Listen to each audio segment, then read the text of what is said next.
So just point out my collaborators here in Rochester. We're all based in Rochester, except for Joe now, who's based in Alberta, but he was in Rochester, and at these two institutions. Right, and many of us are here at the conference. Okay, so the outline is, can everyone hear me? Is it loud enough, or should I use the mic?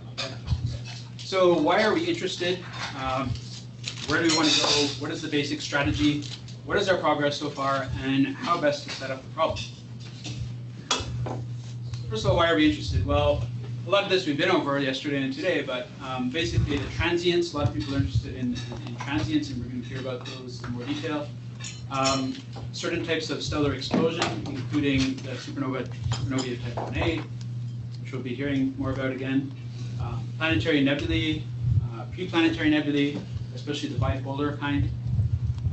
Observe post-common envelope binary systems, the statistics and the origins of those systems we heard about yesterday. And then, of course, the gravitational wave emitting mergers and all the statistics about those. So where do we want to go to address these, to answer these questions? Well, we want to look at modeling the transients by getting synthetic light curves and intensity maps from the simulations. This is non-trivial, and some papers have been written about this, and Ursula did talk about it as well in her talk yesterday. We want to model the aftermaths of common envelope evolution. For example, shaping of planetary nebulae, which Adam will be talking about. The offsets between the binary central stars of planetary nebulae and the nebulae themselves, which we've looked at in one of our papers, and perhaps Thorne-Zitko objects, which I know some observers are now searching for. We want to predict the post-common envelope orbital parameters, for example, the final separation, the final eccentricity. Those are for systems that eject the envelope, or also this, of course, alpha. Or for systems that don't eject the envelope and actually merge, we want to know about the envelope that remains. What is its mass, and what are its other properties? So ideally, we would want to map out the dependence of these parameters on these independent parameters, the primary mass, secondary mass, the evolutionary states of the two stars, initial eccentricity, and metallicity, and then interpolate between the models to fit scaling relations to the results, and this can be very useful for populations and studies. And then, of course, we could also invert the problem to try to infer pre-CEE pre-common envelope parameters from observations. Now, I was thinking about it, and could we do better than alpha? Well, one possibility is to look at the time-dependent quantities, because eventually we might want to go to 1D. I mean, I'm not an expert in population synthesis models, but it might be natural to go to 1D modeling eventually. And then, of course, to model transients, you need that time evolution.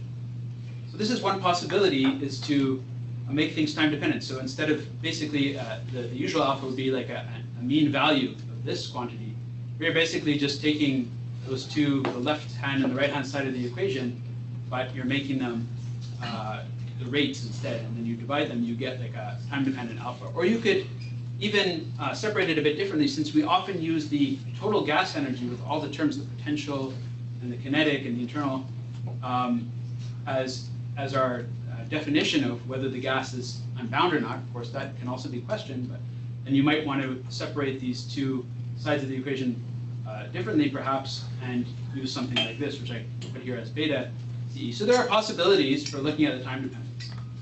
What about triple and higher multiplicity systems? Could be very interesting. There's some work that's been done on this recently in the wind tunnel model. We need to understand, overall, we need to understand the physics and interpret the simulations, but build simple models to capture the essential physics. So we shouldn't lose sight of that. So what is the basic strategy? Now I'm going to just give an overview of what everyone sort of, the approach people sort of take for these simulations. So the first thing is you have to model the primary, which is actually really challenging. It's probably the most challenging part of the problem. And what people do is they first run 1D stellar evolution code, usually MESA. We cut out the core, which you can't resolve in our 3D code, and we replace it with a gravitational-only particle at the center with a chosen prescription for the softening. But then we have to model, right, that whatever's what we took out, we have to model that expunged gas part of the envelope, that core. Well, it's the core, but it's the gas in our simulation, the gas component. We have to model it, and the way this is now done by most of the groups is to solve this modifying Lane-Emden equation as discussed in this paper by Ullman, Sebastian Ullman and this group.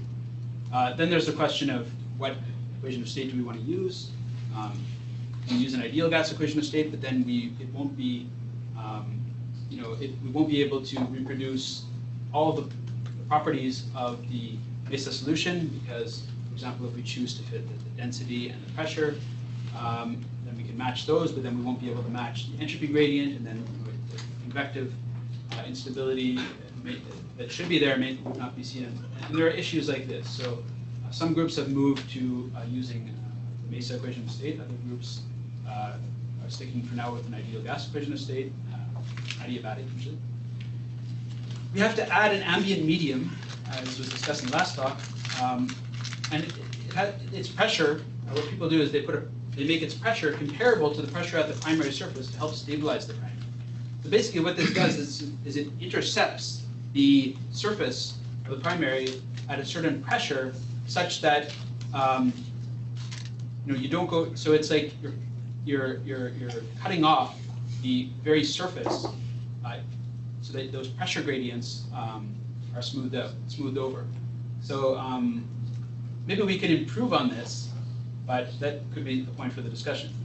And then we have to, now some groups then relax the primary, use it by damping the velocities, just leaving it sort of stationary in the simulation and damping the velocities. They have this algorithm for relaxing the velocities, and other groups don't do it. Is it necessary? In our case, we find that we've tried it, but we find that in some ways it helps a little bit, but it's not really worth it.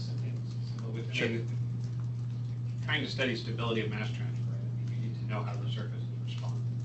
So by sort of confining it from the outside on messing up possible responses that rise to runaway mass transfer. I mean,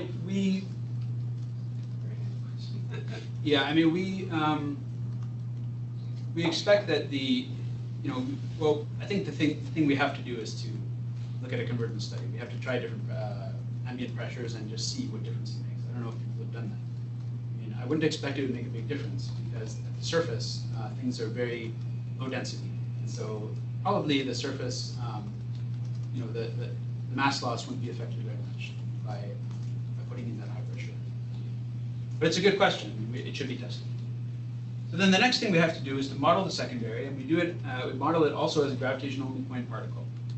This is maybe okay if the softening radius is greater than the stellar radius, but for main sequence stars, the two things are comparable. And so ideally, you would have some kind of subgrid model. We set the stars in orbit, some initial separation, but then which separation is the question.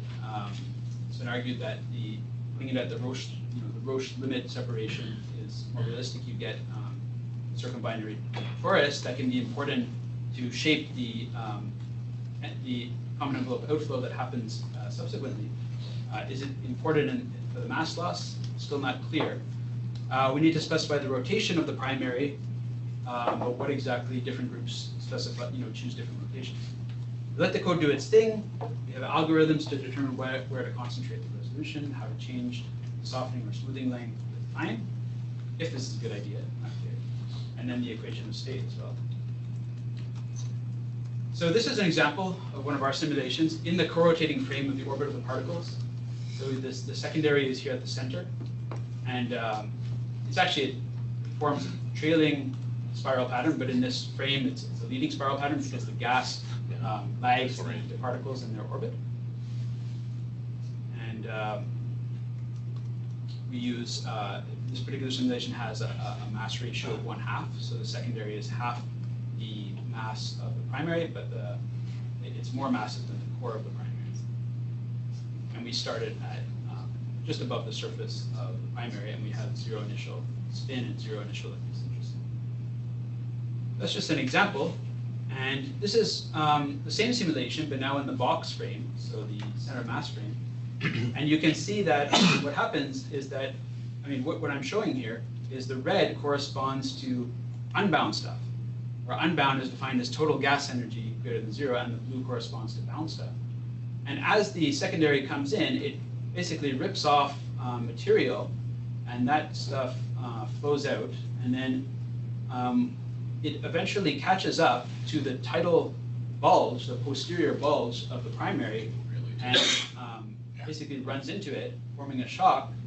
And at that point, it sort of stops unbinding things in its direct vicinity, because that material has trouble getting out of that dense region.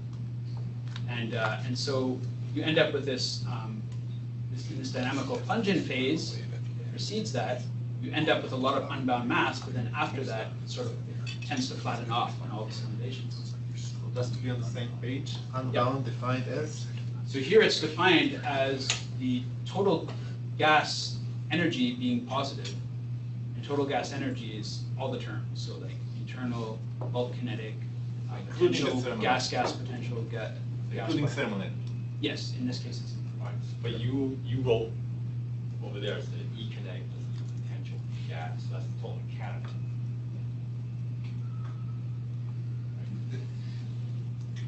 That's a total. Mechanical. No, because kinetic here include. Oh yeah. So in our paper we say thermal internal is kinetic also. So we have kinetic. We have internal and bulk. Those are that we use in the notation, but it's all in here. Okay. Yeah. So that we should have pointed that. But that's one of the reasons why you are, if you put it just into service as different from putting it across your portfolio, you start with different energies, right? You cannot say anything about unbounding if you started with wrong energies. Well, no, you could estimate how much extra energy you would have if you started it with at the Roche. Yeah, but you don't know where it will be separation. placed into. You don't know where it would be. Where that energy will be applied to. You have no idea about this, right? And you start with the wrong angular momentum. It's just. I mean, we're not saying that this is perfectly realistic. I mean, it's because the computation resources that are required if you started at a much larger separation are much greater, and so. Yeah, this is the difficulty with, obviously, you have to start, I mean, this is, I think, one of the frontiers is we have to ask ourselves what happens if we start at larger radii, which of course involves much larger computational timescales. We know part of that answer. Yeah, just so there are comparisons. Yeah. Of some course, in people certain regimes. Right. Yeah. Which is. So Ursula's group has started doing that, and Morgan as well. Right, So, but there's only you guys' papers, that's it. Yeah, that's but yeah, we go step by step. So this is showing the green is the bulk kinetic energy dominated, and the magenta is the internal energy dominated. And you can see that the stuff that flows out during the plunge-in is basically supersonic. Plot the Mach number, it matches up pretty well. And the stuff at the inside that's being churned as I guess you call this slow spiraling phase, remains, is sort of thermalized. Okay, so you could also look at the parameter space. So this is the simulation I showed. This is the orbital in the orbital plane, a slice through the orbital plane, a slice parallel to that through the particles. Sorry, perpendicular to that through the particles. And this is different masses of the secondary. So at the same time in the simulation, 40 days. You can plot the separation versus time.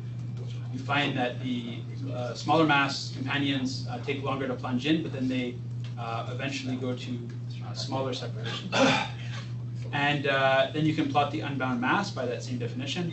You find that most of it, like I said, is unbound sort of during that plunge-in phase up to the first periastron. And then here we actually have it reducing because of the issue that was mentioned in the last talk about having to displace the ambient medium, which in our case is fairly dense, and having to do work to displace it. How dense is the ambient medium? In our simulation, it's the same as the surface of the star. The outermost. So how much total mass is there locked in? Quite a bit. I mean, a couple of solar masses, pretty large. So you want to avoid We want to avoid doing that in the future. no, it's not. You want to avoid having a really high temperature, right? That's the reason That's why. exact. Yeah, because if you have too high temperature, the sound speed is high, and then your time step gets really small. Right. So we experimented with that and found that you just try first with large. But the unbound matter isn't like sweeping up so much mass that you're just calculating. Not at the beginning, not during the plunge. So we can be confident about that part. But later on, we've estimated, it sort of works out. Would be So- losing. Excuse me?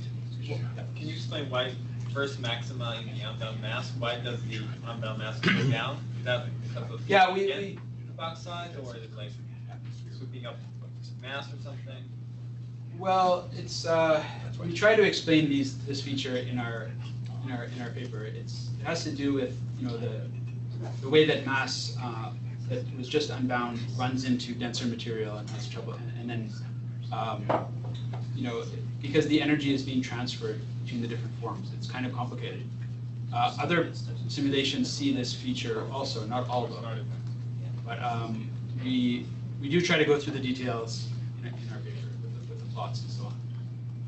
So you remove 2 solar masses of the code vacuum and only 0.2 solar masses of the envelope.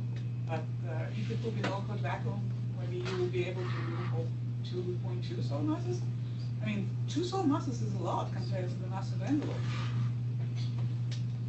Two solar masses is a lot. I mean, it's similar to the mass of the envelope, but it's ambient stuff. I mean, it's not affecting what's happening at the center of the simulation. When the stuff gets out to large radius, then yes, it would be. It will transfer some of its energy to the ambient gas. We've taken that into account. You just showed yourself that this drops down once it ran into the dense stuff, right? That's why your Yes. ejection stopped. You ran into that stuff. I mean, we don't think so because I mean I can go through. I can show you the movie again, but it's basically once it gets to the center, that material that it's churning up runs into denser stuff and just can't expand. So I mean, it's complicated. We don't understand it completely. So we don't think it's because of the ambient that we stop unbinding material at the center. Have you looked at the unbound mass inside the orbit? Yes.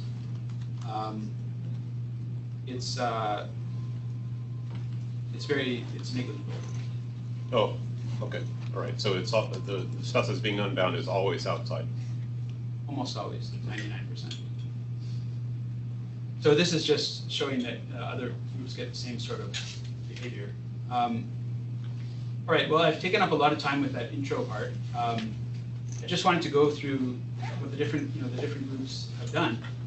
And I put groups sort of in the order, roughly the order where they started working on these simulations, and the various methods and codes. And should also mention these groups, which are doing related things, but not quite fit into what I was talking about. I mean, it's related, of course. Actually, we do also common envelope binaries and with gadget too, get similar results. Okay, yeah. So we'll hear from you today, or? So yeah, just briefly. I mean, we've seen talks yesterday about these various groups, but it's exciting recent developments by Paul's group, where they're starting to look at the most massive stars to try to understand these black hole binary systems, and making nice progress now, and getting a nice separation decrease here. These are really large scales. So very challenging, and you need radiation transport because otherwise the thermal timescales are comparable to the other timescales in the problem. So you really need radiation here. It's very challenging to do, but everyone wants to get there. Then we heard from Ursula yesterday, and one of the nice things they're doing now, like we just mentioned, is starting their simulations from a larger separation and exploring what happens during the Roche lobe overflow. And they've also done many parameter studies and convergence studies. And then Natasha's group were the only ones actually who could inject the entire envelope. And so Ursula can do too. With your Ursula star. can now do it with Right. combination. So thus are the only ones that could provide the real final. Again, what's the definition of unbound material? It's very important here. So one need to compare apples to apples when we discuss material. So they can start to do the thing. they can start to do the things that I mentioned at the beginning of the talk. Calculating alpha over the parameter space, the amount of energy in unbound material, and start to look for empirical scaling relations as well. Okay, and we just heard the talk discussing the moving mesh code Aribo, but they have the highest maximum resolution simulations, and particularly these things that they have a sophisticated method of preparing the initial conditions. The only MHD common envelope simulation up to now where they do get dynamo and a saturation of the field, they find that it's not dynamically important, but interesting anyway. And then the wind tunnel simulations, where they model it in a Cartesian box. You can put in different density gradients of the envelope, and you can explore the parameter space, for example, the force, dynamical friction, drag force, and also including the accretion, force, the thrust from the accretion of material. And they also look at accretion. And then we've also looked at accretion in our global models. Like we discussed, like I mentioned briefly yesterday. We find very high accretion rates of order 100 times Eddington for main sequence star, and even greater for a white dwarf. These sort of an upper limit, because it requires that, like in our subgrid model, we remove the pressure and energy, and so you would require some kind of pressure valve in reality, and that could take the form of a jet possibly, or for a neutron star it would be neutrino emission. So for your subgrid accretion model, can you just say a few words what you mean by that? Yeah, so we assume it's based on the Bondi-Hoyle formalism. And it's a paper by Krumholtz, 2004, I believe. It's very similar to that model, which they use for star formation. It has some slight differences, which we mentioned in the paper. And then, most recently, Phil and Phil's group, they've using moving mesh code, which they'll be talking about soon. And they unbind a large percentage of the envelope. They include recombination energy as well. All right, so the big question is envelope ejection. In most cases, we don't unbind the envelope. We don't eject the envelope. Simulations don't. And why is that? So it only happens when recombination energy is enough. Now, are simulations at least consistent with expectations from the energy formulas? If you take our particular setup and you ask what final separation would you need to get to eject the envelope according to the energy formulas, the numbers are actually really small. And none of the simulations and three of the simulations started with a similar setup, ours, Sebastian's, and now Phil's. And none of the simulations, although they get close to this alpha equal 1, these alpha equal 1 numbers, they don't quite get there. So, and this here I've listed at the initial separation we use, and then at the Roche limit separation for this system. And so I would conclude that in at least some, if not all cases, the separation reached at the end of the simulation is just not small enough to eject the envelope. And we also heard from Ursula, who mentioned that it's not small enough to understand observations, where the periods that are observed are on orders of days or less. So what is preventing simulations from getting down to these small separations? Is it insufficient duration? Well, if you look at Sebastian's thesis, you find they do get another phase of unbinding towards the end, but then Rudiger tells me that they're not confident about, as he mentioned in his talk, about the energy conservation and so on, and so they stop the simulation. So could it be that just continuing the simulations, perhaps we need more fidelity, but to continue them beyond a certain point would help with this. You need more resolution, perhaps. People have done resolution studies. There seems to be convergence in the Rudiger's Sebastian simulations, but it's marginal. It's not clear whether. So this is the amount of resolution elements per softening length. What all the different studies conclude is that as this number gets larger, the mean separation at the end of the simulation gets smaller. So it's not clear that everything is converged with resolution. And the softening radius itself. So that a RSoft over delta, is that a statement for SPH? What RSoft, you mean gravitational softening? What? Yeah, so this is more, I mean, so this is more for the mesh codes.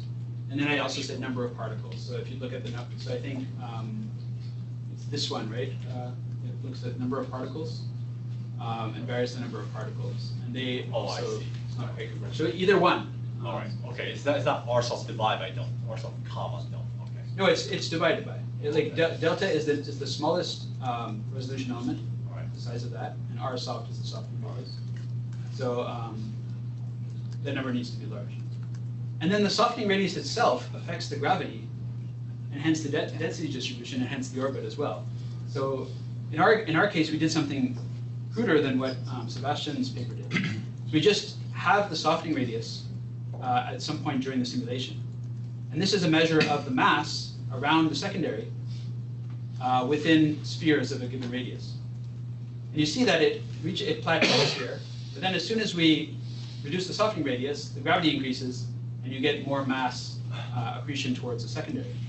And then again, it piles up around the secondary, as you would expect. This is the case without accretion. So this is a Softening accretion This is model. softening radius of the core. No, this is of the secondary. Oh, this is secondary. Yeah. Okay. So, but it shows that you know, by reducing the softening radius, even if you do it gradually, that can affect the amount of mass and the mass distribution around your point particles. So what about the energy which you can extract from the binary orbit as a function of chosen softening value? I mean, you observe some distance between your cores, right? So you can calculate what the energy it has in reality. Yeah. Then you can compare that to what your softening description does. That's a very small correction. We've looked at that, and it's mentioned, that the number is mentioned in our paper. I don't remember the number, but it's a relatively small correction, about 1 or 2% of that order. So, yep. So Natasha and I were just talking about the speed with which things destabilize after material starts leaving through L2, and I wonder if this might have something to do with that. How fast you fill up the rush lobe of the secondary, and how fast it starts losing matter from the whole system. Yeah, that's interesting. I mean, I think we need to do more convergence studies with softening length as well as with resolution. Yeah, because a deeper potential in that around the secondary would retain more. Right, so then another possibility is just a non-optimal parameters. We're all going after the red giants, the low mass red giants, which are relatively easier because of the smaller dynamic range of scales, both time and space. But perhaps it's not optimal because if you look at, for example, the AGB with the same mass, which we've also modeled and from MESA, same MESA simulation, we just evolved it longer. And when you use the alpha formalism, you only need to get down to separations of around 10 instead of around 3 at alpha equal 1, or it would be, if alpha is 0.25, it would be, but the separations you would theoretically need to get down to are much greater. So that could be another issue that we're all focused on one region of the parameter space. Or it could be that there are effects that lead to this unexpected stalling, or at least a prolonging of the in spiral. And recently we've been working on this, and we've plotted the force, the drag force, as a function of time that we get from our simulation. You can look at the phi component of the force on the secondary. That's the orange line. Or you can look at the component along the velocity, which will be different in general because there will be radial motion as well, especially during the plunging. Positive here is a positive drag force, a negative force in the direction that it's moving. And then if you plot the analytical values according to the Bonnier-Littleton theory, but using, so here as the velocity, I'm trying to make contact with the wind tunnel simulations. I've used the relative velocity between the core and the secondary. And for the analytical numbers, I've chosen the density in the envelope that you would, at that separation in the initial envelope profile. Okay, so at the separation, the current separation in the simulation, what would be the density, what would have been the density in the initial profile? and what would have been the velocity, assuming that the envelope is not rotating. And what you expect is much greater than what you actually get. And in some cases, you actually get a force in the opposite sense. And so it's on the 5% level. This is for that 1/2 mass ratio. For smaller mass ratios, you see that they're a bit closer. But this could be part of the explanation for why your separation decreases so slowly. And Ursula's group has looked at this as well. Tom Reichert has a new paper, and they've plotted the difference in the angular rotation speed between the particles and the gas in their vicinity. And they find that during the plunge-in, there are large differences, but just after the plunge-in, during this slow spiral-in, those differences are much, much smaller. And so there is a certain amount of co-rotation. It could also be the density. So people have talked about the possibility that the density is much lower. It's actually, a lot of the material has moved out to larger radii. So that could be another reason why the drag force might be smaller. So this needs more work. But the suggestion here is that the jury is still out on whether it's really we need more physics in the simulations, or whether we just need it's a numerical issue.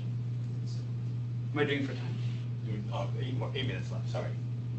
So I just want to mention, without getting into too many details, that many explorations with parameter space have been carried out. So I just tried to list them here. And one that hasn't really been looked at, I guess, and that was mentioned briefly as something that could be done yesterday, is to look at the evolutionary stage of the primary and when it actually enters the common envelope. So for a given mass of the primary, a given zero-age main sequence mass, looking at different evolutionary stages, with everything else in the simulation the same, and I mean the initial separation maybe not, but all the other parameters, and exploring the dependence. Sure. Something that could be done. Initial eccentricity is something that's only been done in one paper, as far as I can see. Code comparisons, we've talked a lot about that. There has been some amount of that done in the literature. So, like Ursula mentioned, she's compared the two codes that they use, the SPH and AMR codes, in this study in particular. And then we also tried to reproduce some results from Sebastian's paper. The initial conditions are a bit different. We don't have initial rotation of the envelope, and they do. But qualitatively pretty similar. And then, interestingly, I thought it was nice that Phil looked at two cases with rotation, with initial rotation, and without initial rotation. So basically looking at initial conditions more similar to Sebastian's and more similar to ours. And some of the features that are different between ours and Sebastian's, like this initial periastron where the separation is lower than the following periastron, are actually reproduced here. But other things are not reproduced, like we have a smaller period, and Phil finds that the non-rotation case has a larger period, I think. So, but I mean, at least it's there has been some stuff done with very similar initial conditions and comparisons between results. So that's interesting. We should do more of it. And I should also say that another priority is to compare the results of 3D global simulations with 3D local wind tunnel simulations. So the talk by Rosa yesterday, but I mean, this can help us to understand the limitations of both kinds of approach. Okay, so I think this, I mean, we want to go in steps, from 3D global, 3D local, 1D, and then the population census steps. So ideally, we compare adjacent rungs of the ladder. So how best to set up the problem? There's basically three issues in my mind: the initial conditions, the resolution, and gravitational softening, and including extra physics, which is a big topic, but I have only one slide because we discussed it a lot yesterday. Initial conditions, okay, so I think this method, or slight variations thereof, has been adopted by most of the groups now, and it seems to me to be the best thing we have going. We sort of guarantee a hydrostatic equilibrium in the core by solving this modified lane ambient equation. What is the best way to cope with the ambient medium? So there were questions at the beginning of my talk, and do we want to model an AGB wind, for example? Or do we want to take an analytic model? we want to just put an exponential envelope. Then we could, so we actually tried that, but in the corners of the box, we have problems because of the high gradients. But we could, smooth that into a uniform ambient medium, so a larger radius, and then that could lower the mass of the ambient medium and pressure. So there are possibilities, and we need to think more, I think. We can discuss it, how to deal with that. Is the relaxation run a good idea? Is it necessary? For us, we find that we do get our stability of our core, the core profile is a bit better when we do a relaxation run, but at the same time, the actual density of the core gets reduced during the relaxation run. And also, we find some grid effects when we do the relaxation run and just leave it in one place on the grid, whereas if it's moving around, it's more stable because the errors seem to add, they don't add, they're more random, so they don't just add up. And so, how much of a difference would it make to initialize the primary in the presence of the secondary? So that's something that Sebastian looked at in his thesis, but no one's actually, to my knowledge, actually tried this. Possibly Ursula's group has tried, but it's something that it's just proved. So we initialize it in isolation, but actually it should really feel the potential of the secondary as well. We really should be studying and presenting stability in our simulations, in our papers, I believe, especially at the core and at the surface, where the scale heights are the small. And then the Roche overflow phase, how important is that? These are sort of questions to discuss. And then the initial rotations used, that one I can try to answer using some of Morgan's results, recent results, where he finds that starting from the Roche limit separation, and moving in, so here it's at co-rotation, the envelope is at co-rotation with the orbit, but then moving in, the angular velocity of the, mean angular velocity of the envelope actually remains fairly constant until 1 is where the surface of the primary is. And so if you just calculate what the separation would be, you assume co-rotation there, and then whatever your initial separation is, you can compute what the rotation should be. And for our model, for example, it's about 30% of the co-rotation. We use 0, other people use 100. So the answer is probably somewhere in between, but that's a good way to estimate it.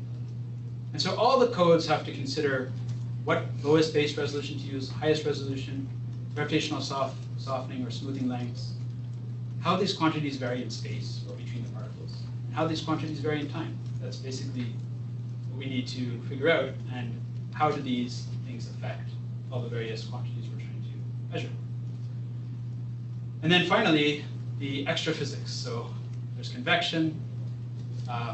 Convection can be important because of diffusive mixing, as well as transporting energy. It doesn't just transport energy out, but it spreads energy in all directions.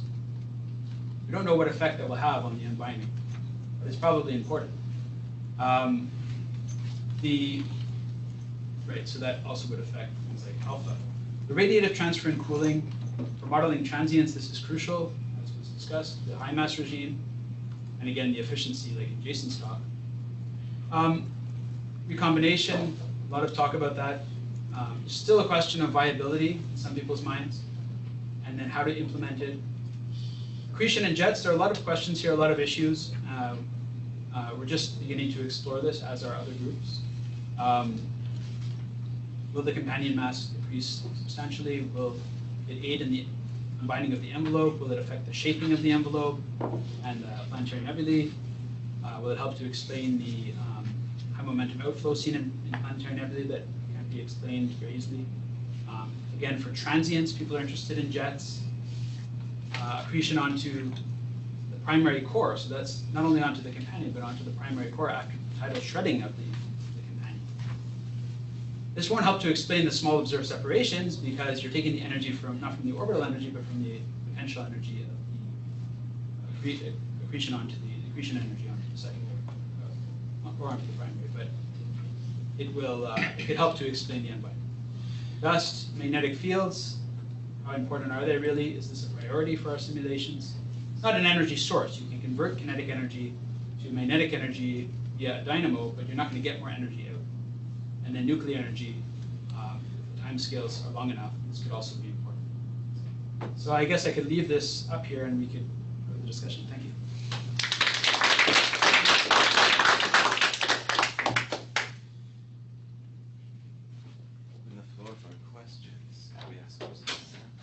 So one question about the drag, and maybe Rosa, yesterday I was really jet lagged, so I didn't catch on some of the things you said, but I think, you know, your striker formalism, which we look at, which is giving you the drag strength mostly dependent on density contrast and velocity contrast, also as an one little parameter to do with the max speed.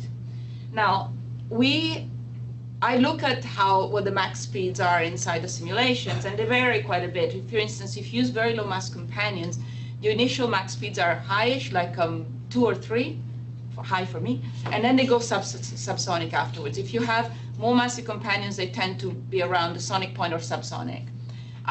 But sometimes there is a transition between sonic and subsonic, and your striker formalism would imply that there is quite a change in the gravidrag. Yeah. Now, what is interesting is I've tried to plot these 3 parameters of the gravidrag strength to see what is causing the sudden halt in spiral. It's not a halt, but it's this change in regime, right?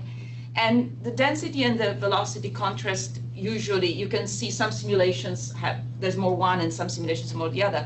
But have you noticed anything to do with a change in gravidrag to do with a change in max speed of the simulation of the companion? The relative. Yeah, so this is the max speed of the companion relative to the medium that it's in. Medium. Yeah. We haven't actually computed that yet. I saw that in your paper they do compute that, and I had the graph there, but I had to take it out because too many slides. But yeah, so we compare it to the Bondi-Hoyle-Littleton so far. You've compared it to what you actually measure, and then you put that into the Bondi-Hoyle-Littleton in terms of the relative velocity. You actually measure it first in the simulation using spheres, right, around the particle, up to different radii and so on. So yeah, that's important too. So that's why we couldn't compare our results with yours, because we haven't.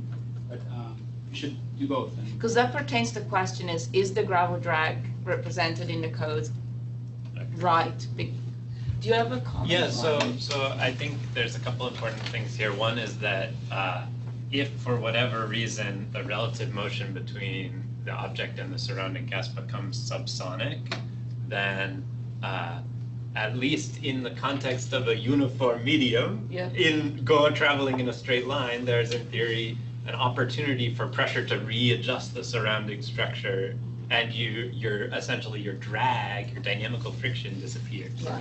And There's no clump behind so this is a big deal.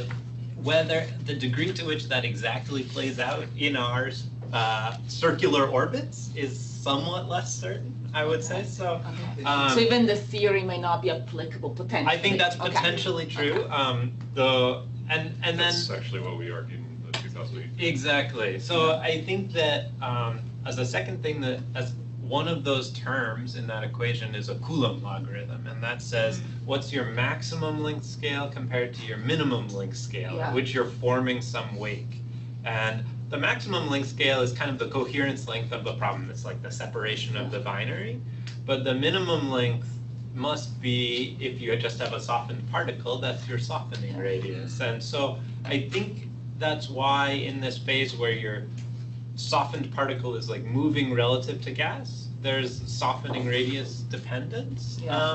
Whereas like before they come together, when they're separated, we actually don't see softening radius dependence. And I think that's because gas is like flowing into these like sort of rotating structures around the point mass rather than like trying to traverse directly through it. I think there's something else too, and that is that the initial plunge corresponds to a large tidal distortion of the envelope, and that I think is making the gravitational drag not strictly local. And but there's this transition to a regime where it does become local, and you can express it in terms of a dynamical friction, like exactly. So putting that in the language that we talk about in terms of these density gradients, I think what we see is that near the very edge of the star, you're in the like, say you're just outside the star, you would say my local density is 0, I feel no drag force, but you know that there's a star next to you, and so that's like a really extreme density gradient. Your drag is coming from the material just inside you. And so I think the regime in terms of the plot that we were just looking at, that comparison, where we expect there to be some useful comparison, is before they start to stabilize. And I think your plot makes the really nice point that by everything to the right of 10, the envelope, such as it was, has been totally like messed up. You know what I mean? And lifted up, and so the density compared to the original density is completely different. And I think this nicely shows that once you reach that regime of starting to stabilize, part of the reason is because the density structure is completely different. It should be noted the Ostraker calculation is a perturbative calculation. Yes. Yeah. So it's linear perturbation. Yeah. Yeah. Exactly. Well, maybe over here was, I think, second. I'll go You want to go first? Okay, so I have a question, not necessarily to you, but just to IMR people. So one of the things which freaks me out with IMR codes is this hot stuff. Now, I usually thought that it's much smaller. I think from Ursula papers. Our density is 10 to the 4th lower. Yeah, so I mean, I thought your stuff overall on the box is much smaller than these two solar masses. And I just wonder, and I understand that you decided to choose SOAR in order to bring down the temperature of the surrounding media, but I'm just curious if anyone have done a comparison, well, a study trying to understand the effect of this hot fluff on the outcome, such that you change the temperature and the density and see what will the result is, or at least like putting some energy inside and see how much energy is needed to remove all that stuff outside of the box and evaluate the effect. I mean, energy plus the gravity which you have. So I'm just curious because everybody has with hot fluff, but I do not understand what the result of this hot fluff. A very, very helpful referee, I'm sure is in this room, made us do that in the Yaconi 18 paper, and we did. So we have a low density, but obviously the temperature's through the roof, and I understand the desire wanting to lower that.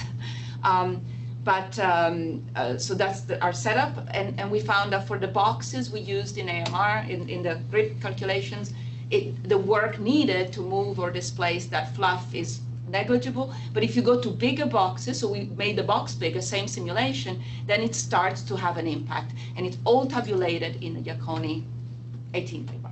I think a useful order of magnitude metric is you can ask if you have some ejecta that you care about. Say I care about the outer 10 to the minus 3 solar masses. Right. You can ask, have I swept up 10 to the minus 3 solar masses of background? And if you have, you've completely changed that outermost distribution of mass. Yeah, we think it's affecting the stuff that's moving out supersonically, and that stuff will slow down as it interacts with the ambient. And we've estimated all the energy terms, all the work terms that it will do on the ambient, and it's consistent with what we're seeing. But we don't think it affects what's happening at the center with more. Yeah, I agree with that. I mean, we tried to make it so that the fluff mass in the box is maybe 1% of the total. And just live with the temperature that we have to have for that. Yeah, okay. So, so I'm going to make a comment, and the comment's going to come after I ask all the simulators in the room a question. Here's a question, all right? I think I know what the answer is. So the question is that, how do you treat the secondary? Okay, so I believe you guys treat it as collisionless particle. I treat mine as a collisionless particle, a dark matter. How do you treat it, Paul? Used to treat it as a cloud of particles like the core, but now just as a single particle. So it's a collisionless particle, right? Always collisionless, yeah. How do you treat it? Same. Same. How do you treat We it? often have a main sequence formed by SPH particles, so it's just a bunch of particles. Bunch of particles. Yeah, I mean, they interact not on the gravity. Okay, yeah. So one thing that might be the frontier, all right, is actually how you treat the secondary. Sure. Okay, because the thing is that we've been treating it as a dark matter particle. Most people have been treating it as a collision particle. But the fact of the matter is that it's a dense star, and if you actually calculate what the Bondi radius would be when it enters the envelope, it's about 1/3 of the radius of the star, right? It's a sizable fraction of it, okay?